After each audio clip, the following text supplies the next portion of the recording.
Wait, that's so good. Wait, this guy's actually a genius because it gets lifesteal. He's insane. That's so good. Wait. I respect that. I'm gonna Zephyrus it, obviously. It's gonna die. But that doesn't mean I don't respect the play. I have been preaching this deck for a long time. I played this deck 2 weeks ago. I was 12-4 with it 2 weeks ago. I was like, this deck is insane. This deck is so strong. And now with the Twin Slice nerf, people are like, okay, Highlander Hunter may be better because you can't get the extra value out of Twin Slice anymore at the beginning of the game. And it's rising in popularity. So if there's any time to pick up Highlander Demon Hunter, now is the time. Okay? It has still decent tempo, although it's not as fast, but you still have a decent number of 2-drops and some 3-drops, so you curve out relatively nicely. But it focuses more on a really powerful late game. You have Randomus. I don't know how to say that name, I'm sorry. Alexstrasza, Coilfang, Priest, or Priestess of Fury. Waste Warden I really put in there to like deal with wide boards, but if you don't want to run the Waste Warden, you can easily run like Siamet or something in its place. And then obviously a lot of the really good cards like Warglaves, Metamorphosis Adept, Chaos Nova to deal with aggro, because aggro is your worst thing in this deck. It takes you a little while to ramp up, and since a lot of your power comes from turn 5 and beyond, surprisingly enough, with a class that used to be the king of aggro, gets out aggroed now. So that's probably its biggest weakness. I actually lost a game to Face Hunter and didn't want to show it because like I lost in 4 turns without any interaction. It was really lame. So you do lose to hard aggro, but you have really good late game, and you can compete with a lot of those other decks out there that have pretty decent late games. All the other Highlander decks you can beat. You can beat Hunter or Warrior because you're not trying to go super fast, so their armor doesn't matter as much because once you outvalue them late game, you'll just win. But Bomb Warrior does still beat you, but that's now because you're a Highlander deck. And overall, it's a really good deck with some pretty decent removal options.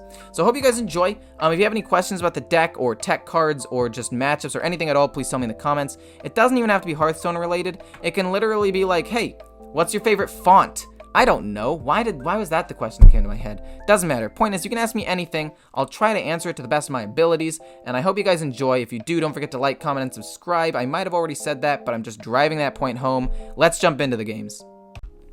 I have been talking about Highlander Demon Hunter for a really long time, okay? So I'm not jumping on any hype train. I use this deck, and these stats are incomplete. I was 12-4 with this deck. I played 3 games on my phone. And this deck has been good, and as you can see, these are all played like 2 weeks ago, right? Like, I've always thought that Highlander Demon Hunter was good, and the fact that it actually works really, really well now, with the new Twin Slice, is super solid. I also took out Altruist in this deck. You might be thinking, what the heck are you doing? But Altruist, in a lot of situations, just didn't cut it. He just didn't. There were so many times where I'd sit there and be like, huh, that really sucked. And so I decided to eventually get rid of it. I'm gonna play this. See what I get. I can draw a card off of that and play this on the same turn. That's not bad. Helps my cycle a little bit. The reason why I kept Skull of Gul'dan is because I can just coin it out turn 5. Or just play it normally. It doesn't matter what I do. Eviscerate it. He's scared. But I do actually respect the fact that he was willing to do that. That was actually really, really smart of him. A lot of people, even me included, not too long ago, would have tried to keep Eviscerate for like the 4 damage or to burst. But you can't always do that. A lot of the time you just straight up can't. No! That's fine. We hold on to the weapon charge because there's no need. The aura, not great. I might actually take it out low-key. I think that it's decent, especially into like other matchups that are aggressive, but I don't like it too much. So I don't know if I'm gonna keep with it. Sorry. Kills one off. Morgue Artificer does combo with this well though. If I play this and trade into that, there isn't a guarantee that he can kill this. So let's go with that.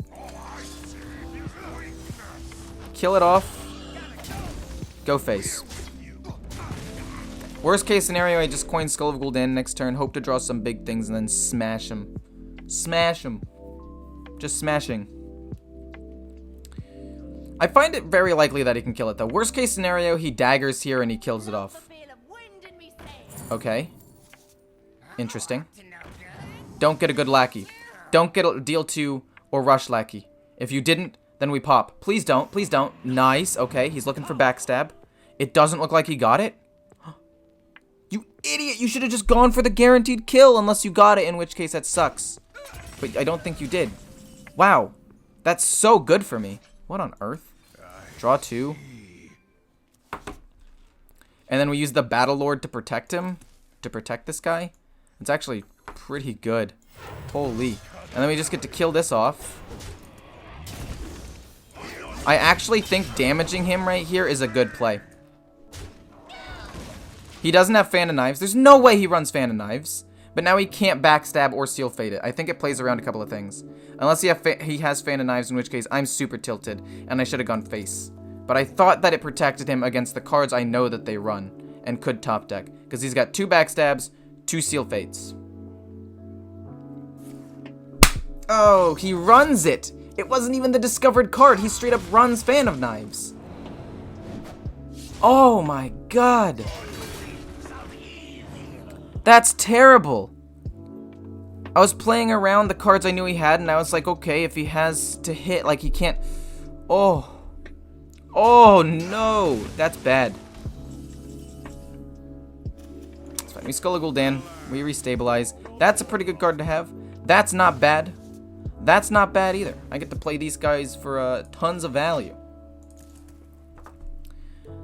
Yeah, it's a little bit tilting, but it was a risk I was willing to take. I could have gone face for 4 damage and gotten backstabbed.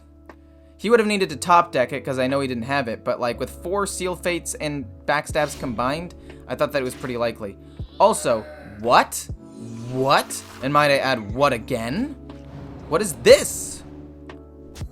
Play this. Kills off both, then rush into that. Or, no, we don't even need to rush. You can just rush into that with this. And we can save this guy's immunity. I mean, he has to have, like, sap or something to deal with this, right? Right? Maybe he does. If he does, that sucks, but... I think it was a good play. Like, it puts a lot of tempo on the board. He's damaged. It's hard for him to deal with it. That's a bit rude. But overall, still fine. Priestess of Fury's good. Wait, free rush? So then we hit. We Soul Cleave, hoping it hits this, and then hero powering whatever's left. And then go face for 9. And we healed up a decent amount. And then next turn we can play Priestess of Fury and apply even more pressure on the board. Like, I don't know what he has to do here. 0 minions have died with this guy in my hand? Oh my goodness, really? Could have Alex Straza. That's what he could be No, he played 2 Feral Cats. Flick? Flick? What? Oh, and then he returns it to his hand? But he can't flick again. I'm confused. I'm very confused. I'm not even going to pretend to understand what's going on here. Yeah, he's just done. Never mind, he knew. I mean, I guess Flick was his best option. That was his only way of killing it if he didn't have, like, sap or whatever. But, like, this deck is Pog. This deck is so strong. Okay, so hopefully I get some tempo. Hopefully I can get this guy a little bit. I actually like Spectral Sight in that little left corner there because I can immediately just play it. I don't think I want either of these two, though. I think they're a bit too slow. Kane could have been good, but I didn't really want it. So, Battle Fiend. Ugh. On the bright side, the Fell Blade is actually going to be on the left very quickly. So it's going to be Battle Fiend, probably. And then, hopefully another 1-drop. But if I don't, there's no harm in not pumping it up for a turn. It doesn't matter. It's the difference between, like, an extra damage or 2.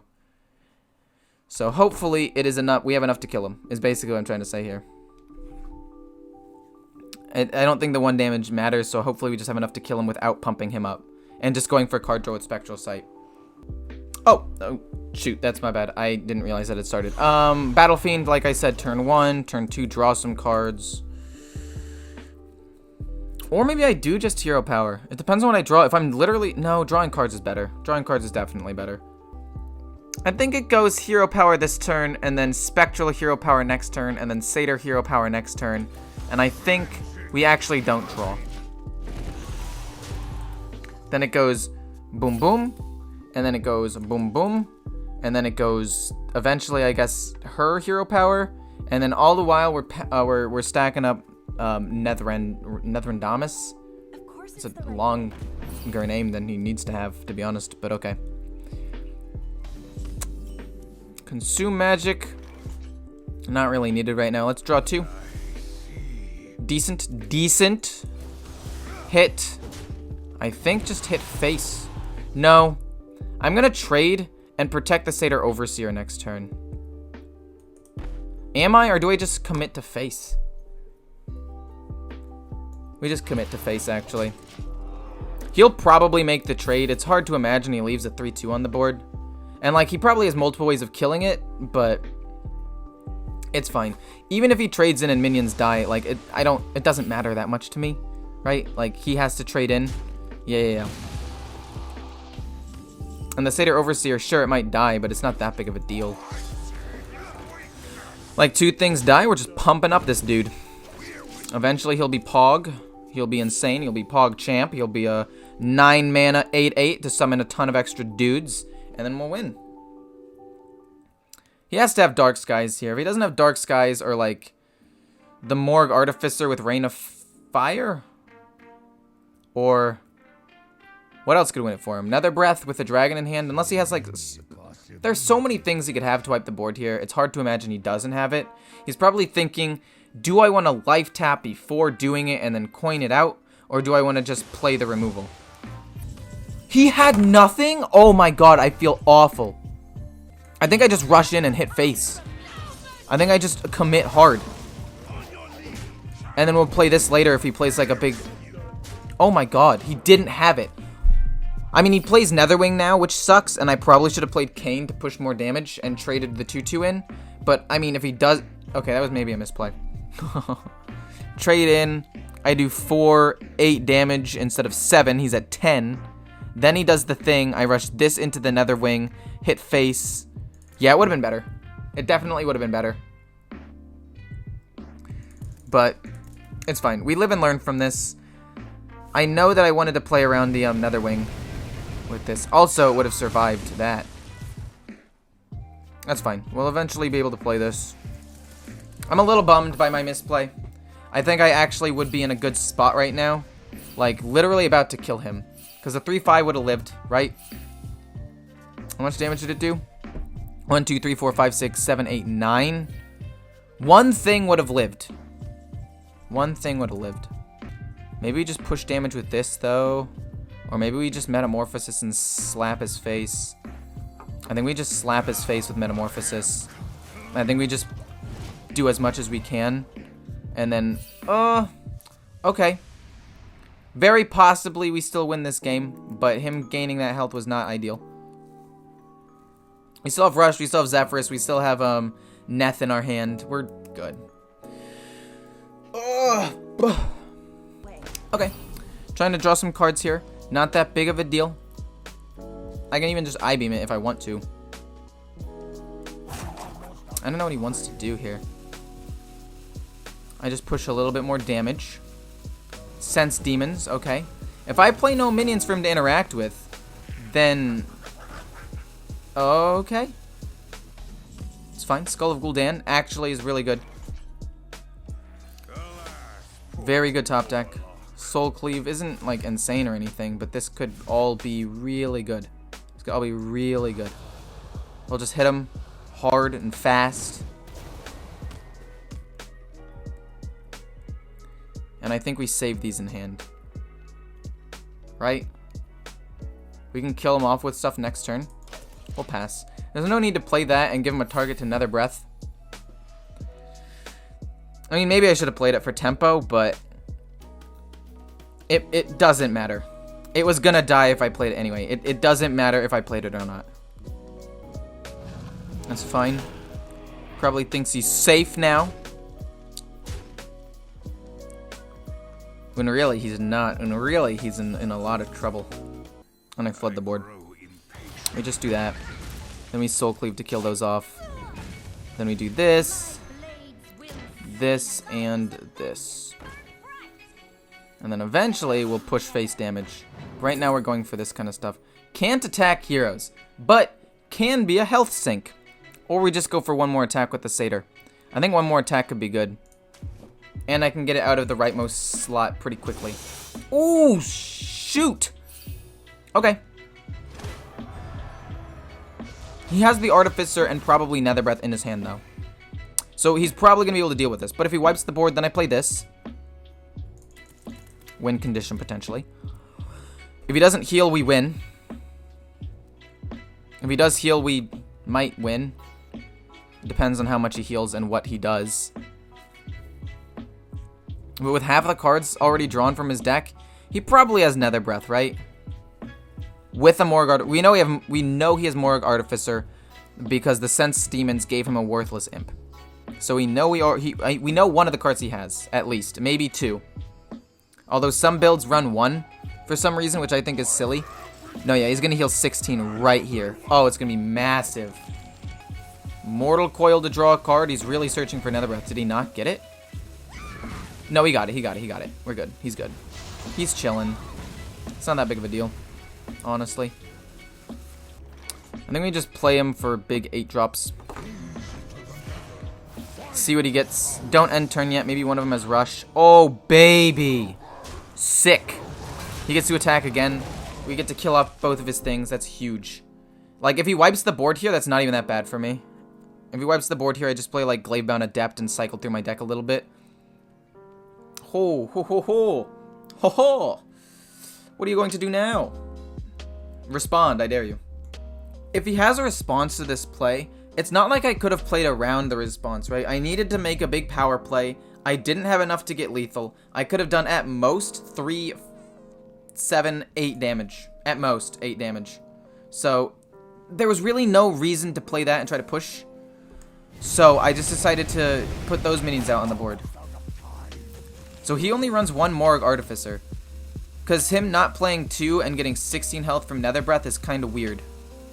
But anyway, if he has Zephyrus, which he might have, or Twisting Nether, or the 6 mana dude, like, obviously, there are ways he gets out of this. That's not it, though. I win in so many different ways. I'm not going to BM him and also play Glavebound Adept. I'm just going to naturally kill him. I could have also silenced the minion and had even more mana left over, but it doesn't matter. The point is, this deck, really strong. Highly recommend it. I think I have what it takes to finish off a Priest with this deck. I think that I have a lot of closing power. I really like this opening hand. Really good tempo and Zephyrus if needed. This is so strong. So it's going to go 1, 2, see what I draw off the top. And then 3 with hero power probably. And then save the coin for a little bit later. I like that a lot. Boom, pass. Get out of 3-2. Hopefully he doesn't have Breath of the Infinite. Push some damage. And, yeah, that's about it. Ooh, or alternatively, we actually just do this and hero power and get even more damage in. Push that a little bit. Then we're able to play this 3-2 and hero power. See what we get off the top. And then, don't have Breath of the Infinite. You stupid, stupid person. Kind of tilting, I'm not going to lie. Then we play that for maximum pressure. I think of all the things, Warglaves is best. And then hero power hit. Okay. This deck is pretty good. I think that it's fine. I guess it loses to hard aggro because you don't have as consistent early games. So I just lost to a Face Hunter and a Dragon Hunter. Not very entertaining games. I kind of just sat there like hoping, okay, draw me Zephyrus or I beam here. It's kind of the only thing that saves me, and then I never did. But into this matchup, I think that it's slow enough to where I should just win. Bad, potentially really good. So I'm going to go with that. It's a good late game play. Push some damage and pass. Time Rip on the 3-2. I was just thinking, like, what's the next best card he can play on turn 5? And I was like, Time Rip. But there's no way he Time Rips that card, right? But I guess there is. I'm going to play the weapon and smack face. Maybe he plays weapon removal. If he does not, and he just plays some stuff, we can kill it off and play Priestess of Fury and push a ton of damage. Penance is fine. Penance is totally fine. We just coin out Priestess of Fury and do a boatload of damage. And then force him to have a response to it. And he just used a Time Rip. Yeah. Do I want to use all my weapon charges to kill that stupid little thing? No. I'll use one weapon charge to kill it, and then the odds are that'll kill it at the end of my turn, and I get to save one of this just in case. Does a lot of damage, pass turn. Turn 7, we'll be able to hit twice. Oh, you get a copy of it, and then you kill it. Wait, that's so good! Wait, this guy's actually a genius, because it gets lifesteal. Oh, he's insane! That's so good. Wait. I respect that. I'm gonna Zephyrus it, obviously. It's gonna die. But that doesn't mean I don't respect the play. It has to die, though. It has to. Or we Faceless Manipulator it, and then we pop off with 2 of them. I mean, it didn't matter. He gave up, but still.